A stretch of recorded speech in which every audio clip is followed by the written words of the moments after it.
Welcome to Let Me Fix This. Enjoy the video. In this video, I will help you play F1 on PC. First, let's get you set up.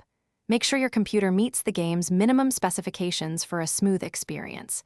You'll then install the game using a platform like Steam or the EA app.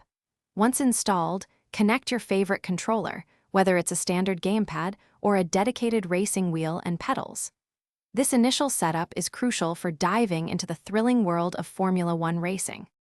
Now, let's fine-tune your experience.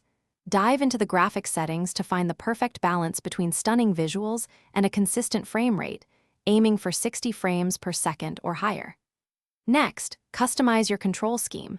Whether you prefer a gamepad or a racing wheel, precise calibration is key.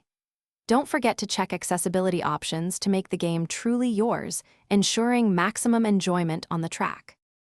With your settings optimized, it's time to hit the track. Experiment with driving assists like traction control, which can be set from 0 to 100%, and anti-lock brakes. These help manage the car's power and stability. Focus on learning braking points and finding the ideal racing line through corners. Consistent practice across different circuits will significantly improve your lap times and overall race performance. Finally, explore the rich variety of game modes. The career mode offers a deep, multi-season journey where you can develop your driver and team. For competitive thrills, jump into online multiplayer and race against players worldwide. If you want to perfect your technique, the time trial mode is excellent for setting personal bests and mastering every corner of the 24 available circuits.